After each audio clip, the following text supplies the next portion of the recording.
सीधा मुद्दे बात है, पहली बात तो सैलरी कितनी है आपकी? एक एजेंट पैसा लेके ही भाग गया था हमारा। अच्छा, क्रूज की क्या खास बात लगी आपको? सिर्फ 5 दिन दो, 5 दिन में आपकी ज्वाइनिंग करवा दूंगा मैं। मैंने एक भी कोई सेकंड ऑफिसर थर्ड ऑफिसर का नहीं बनाया अभी तक, जो कि डेक साइड पे सेल कर रहा हूँ। हाय एवरीवन, जय हिंद, जय भारत, जय माता दी। मेरे साथ संदीप जी हैं जो कि एबी हैं एक क्रूज शिप के ऊपर। ये यहाँ पर मेरे से मिलने आए थे और जानना चाहते थे कि सर मैं एग्ज़ाम क्लियर करना चाहता हूँ, ऑफिसर बनना चाहता हूँ, इंडिया से करूँ या यूके से करूँ। साइंस साइड से है तो मैंने इनको इंडिया रिकमेंड करा। क्यों करा, क्या क्या चीज़ें हैं जो मुझे रिसेंटली पता चली हैं, और मैंने क्यों बोला इंडिया सब कैसे कर सकते हो, उसका पूरा प्रोसेस क्या है, वो वीडियो अगर आप देखना चाहें तो डिस्क्रिप्शन बॉक्स में इनकी जर्नी के बारे में, मतलब ये क्या क्या चीज़ें रह सकती हैं इंडिया से और मैं क्यों रिकमेंड कर रहा हूँ, आप वो वीडियो देख सकते हैं।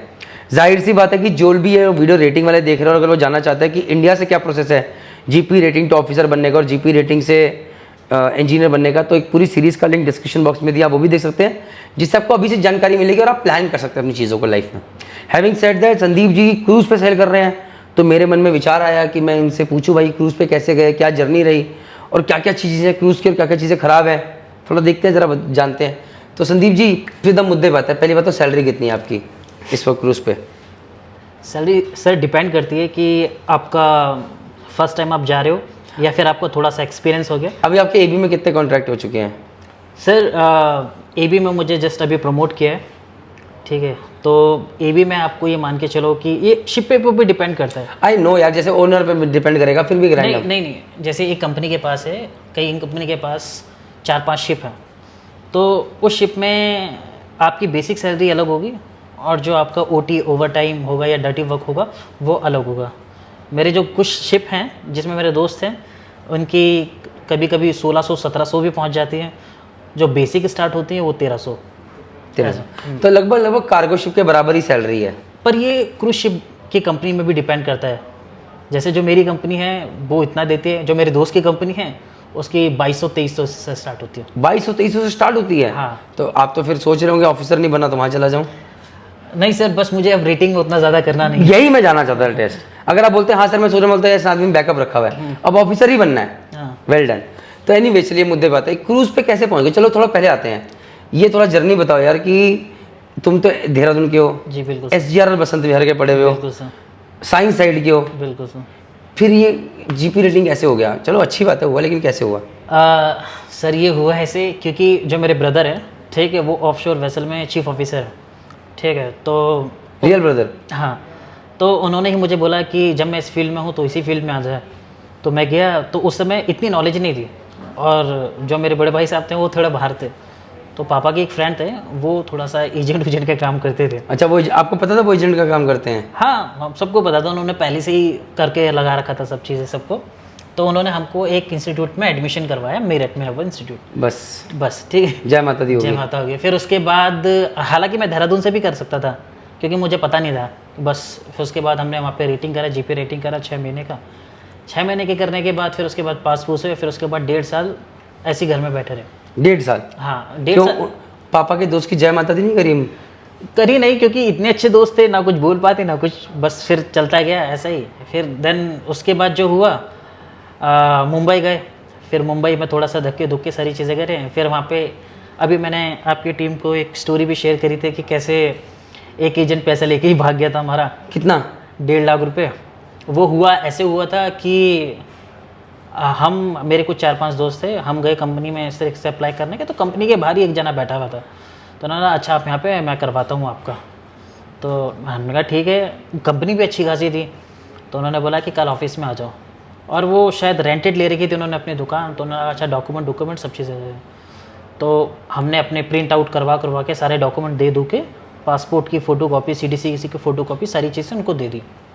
देने के बाद क्या हुआ, उन्होंने कहा कि जाओ अच्छा तुम सीमेन हॉस्टल में रुको, सिर्फ 5 दिन दो, 5 दिन में आपकी ज्वाइनिंग करवा दूंगा मैं। तो ज्वाइनिंग करवाने के बाद हमें ऐसा लगा चलो ठीक है यार करवा देंगे, इतना भटक ही रहे हैं। तो घर वालों से फिर बड़े भाई साहब से बोला कि 1.5 लाख रुपए भी चाहिए, मैं आपको बाद में दे दूँगा ठीक है। तो ठीक है, फिर हम चले गए सीमेन हॉस्टल में हम चले गए, वहाँ पे रहे 4-5 दिन रहे। जब हम 4-5 दिन बाद वापस आए तो पता चला वो ऑफिस ही नहीं है और वो बंदा भी नहीं है। तो हम 4 जनों के 1.5 लाख रुपए चले गए, ना वो बंदा ना आज हमें मिला, और तो शायद मतलब 1.5 लाख बिल्कुल जीरो हो गए। हाँ, 1.5 लाख घर पे फिर पिताजी को पता चला, फिर क्या हुआ? पापा मेरे हमेशा से सपोर्टिव भी रहे हैं और भाई भी हमेशा से रहे, तो उन्होंने बस यही बोला कि चलो कोई बात नहीं, हो गया, कम से कम पता तो चल गया। हालांकि ये पैसा बहुत इम्पोर्टेंट था, क्योंकि ऐसा भी नहीं है कि सब लोग बहुत ज़्यादा अच्छे फैमिली बैकग्राउंड से आते हैं, तो हम जितने भी हम मिडिल क्लास फैमिली से हैं तो पैसा तो इम्पोर्टेंट करता है, वो भी 1.5 लाख रुपये। तो फिर भाई साहब ने बोला चलो कोई बात नहीं, अब तेरे को पता तो चल गया ना कि सच्चाई क्या है मुंबई की, तो हर किसी पे इस तरीके से भरोसा नहीं करना चाहिए था। हालांकि मेरे बड़े भाई ने भी मेरे को बोल देता कि वो एजेंट ऐसा है, पर उस समय मेरे को ऐसा था कि मेरे को जॉब में जाना है, जैसे भी जाना है पर जाना है। तो फिर उसके बाद था, फिर वो चला गया पैसा। फिर उसके बाद वहीं पे धक्का धुक्का खाने के बाद मैंने पहले अपना डेमो वेसल किया ऑयल टैंकर का। तो डेमो वेसल एक कंपनी थी बेलापुर में, कंपनी का नाम नहीं होगा, बेलापुर में कंपनी थी, तो डेमो वेसल था। तो वो क्या करते थे, शिप को स्क्रैप करने के लिए लेके इंडिया लेकर आए थे। लेकिन उसके लिए भी एजेंट को पैसे देने नहीं, उसके लिए कोई एजेंट के लिए पैसा नहीं। और सैलरी कितनी मिल रही थी उसमें? $350 $300। $300। कितना छोटा जहाज था? जहाज अच्छा खासा बड़ा होता, मतलब ये मान के चलो कि आप 27,000 GRT का। ठीक है, चलो फिर ठीक है। वहाँ पर कितना टाइम सेल करा? वहाँ पे सिर्फ हमने 2 महीने के बाद खाना पीना सारी चीज़ें लेकर आए। फिर वो पैसा बचाया, ठीक है। वो पैसा बचाने के बाद हमने एक कंपनी में अप्लाई किया था, ठीक है। तो फिर कंपनी के पाया, फिर वो कंटेनर शिप में मिला। तो फिर वहाँ पर भी एजेंट के थ्रू? नहीं, एजेंट के थ्रू नहीं दिया था पैसा, फिर वहाँ पे डायरेक्ट हो गया था। तो डायरेक्ट होने के बाद हमारा शिप में पूरी सेलिंग करी। उसके बाद कोविड आया। कोविड करने के बाद हम घर पे बैठे रहे। घर में बैठे रहने के बाद मैंने पहले से ही अप्लाई करके रखा हुआ था क्रूज शिप में, 2-3 एजेंसी इंडिया में, तो उसमें पहले से ही अप्लाई करके रखा हुआ था। तो एक दिन ऐसा करके पता चला।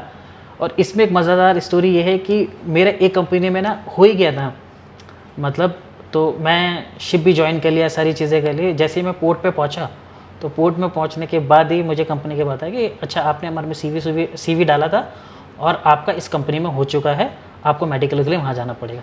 तो मैं कंफ्यूज हो गया था कि यार मैंने तो यहाँ पे भी ज्वाइन कर रहा हूँ, वहाँ से भी आ गया। अच्छा, आप कहना चाहते हैं आपको क्रूज से भी कॉल आ गया था? हाँ। और उसी टाइम आप एक शिप ज्वाइन करने वाले थे, एक कार्गो शिप? हाँ। अच्छा, फिर उसके बाद मैंने कुछ बहाना मार के फिर मैं क्रूज शिप में मैंने ज्वाइन करा।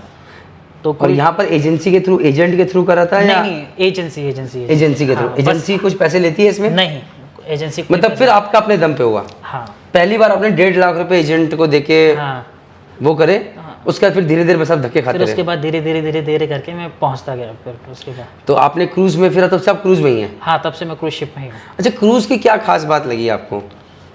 क्या अच्छी चीज़ है और क्या खराब चीज़ है? क्रूज शिप की बस खास बात यह है कि आपका सोशल नेटवर्क अच्छा हो जाता है। मतलब जैसे अगर आप कार्गो शिप में करोगे तो आपको वही 26-27 लोग रहेंगे, आपको इंटरनेट नहीं मिलता है पूरे 24 घंटे। अब तो शायद मिलने लगा है, पर उतना नहीं मिला है। हम जब क्रूज शिप में रहते हैं तो क्रूज शिप में हम मूवीज़ भी देख लेते हैं, अगर आपने अच्छा पैकेज किया हो तो नेटफ्लिक्स वगैरह भी चला लेते हैं। तो आपके पास इंटरनेट है, आप जब चाहे अपने घर में किसी से भी बात कर सकते हो, मतलब 24 घंटे इंटरनेट और रहता बहुत सारे लोग हैं, आप मेल मिलाप कर सकते हो। और सबसे चीज़ बात है कि आप हर पोर्ट में बाहर घूमने जा सकते हो, ये अगर आप रात में काम कर रहे हो तो। और sign on sign off fix है? हाँ, आप जैसे ये है कि अगर आज आपने साइन ऑफ किया तो आपको 1 महीने पहले ही आपका कॉन्ट्रैक्ट लेटर आ जाएगा कि आपको इस दिन इस पोर्ट से ज्वाइनिंग करनी है। तो ये सब चीज़ें बहुत अच्छी हैं, लेकिन सबको नहीं लिया जाता। हाँ, सबको नहीं लिया जाता है। एक तो डेक डिपार्टमेंट की जो वैकेंसी है बहुत कम आती हैं, ठीक है, लिमिटेड आती हैं और वो आती है फिर पता नहीं कहाँ चली जाती है, भर जाती है, फट भर जाती हैं, बहुत ज़्यादा मुश्किल है। इस पे भी काम करेंगे हम। हाँ, मतलब हम सोच के बैठे हैं इन चीज़ों पे भी काम करना है कि सही वैकेंसी निकल के आए तो लोगों तक पहुंचे, ताकि सही तरीके से कंपटीशन बढ़े। Let's see. बेटर तो ये है कि लिंक्डइन में मैं जैसे फॉलो करता हूँ, हर कंपनी को फॉलो करता हूँ, तो उसमें पता चल जाता है वैसे। तो जैसे ही पता चलता है तो उनके ही पोर्टल में अपना रजिस्टर करवा लिया, ठीक है, तो वहीं पे से अप्लाई कर लेता हूँ। तो कई बार अप्लाई करने के बाद जैसे मैं इस कंपनी से दूसरी कंपनी में स्विच करना चाहता हूँ, तो अप्लाई करता हूँ, फिर उसके बाद कभी कभी मेल नहीं आता है, फिर जब मेल आता है तो पता चलता है कि वो वैकेंसी जा चुकी है, तो वो फिल हो जाती है। तो आज जिस कंपनी में ज्वाइन किया था, आज भी उसी कंपनी में हैं आप? हाँ, उसी कंपनी में। और अब आप ऑफिसर बनना चाहते हैं, तो क्या ऑफिसर बन के आपको क्रूज वाले ले लेंगे या फिर आपको वापस से कोई जर्नी शुरू होगी? नहीं, मुझे अपनी जर्नी स्टार्टिंग से शुरू करनी पड़ेगी, क्योंकि ये चीज़ें मैंने पूछी थी। तो इंजन में और ETO में बहुत सारे हैं इंडियन, ठीक है, लेकिन क्रूज शिप में नहीं है। डेक साइड में नहीं है? हाँ, डेक साइड में नहीं है। ब्रिज में कोई भी नहीं देखा मैंने अभी तक। अगर कोई देखा भी होगा तो वो यूके में सेटल होगा। हाँ ओ तेरी की। हाँ, तो ये है।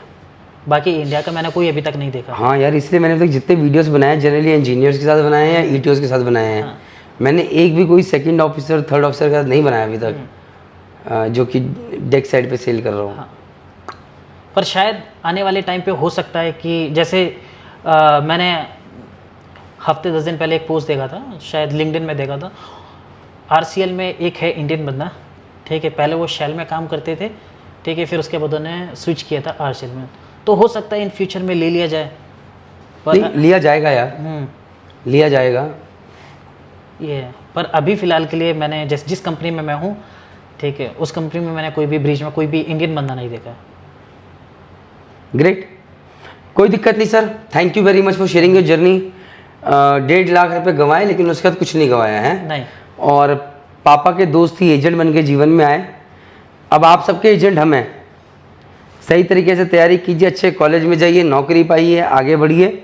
हम आपको यही नहीं गाइड कर रहे कि सिर्फ आप सही कॉलेज में जाके करें, बट आप जीपी रेटिंग करके नौकरी करिए और आगे ऑफिसर इंजीनियर कैसे बनना है, उसके लिए क्या क्या जानकारी चाहिए, क्या हर चीज़ में हम आपकी हेल्प करेंगे।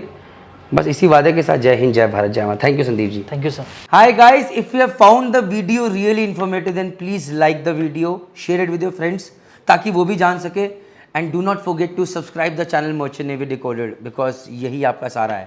Apart from this guys, if you've got any query about joining Merchant Navy, if you're a professional, you really want to do good in life in this career, then please do not forget to log into our website that is www.merchantnavydecoded.com क्योंकि सारे answers वहीं मिलेंगे। जय हिंद, जय भारत, जय माता दी।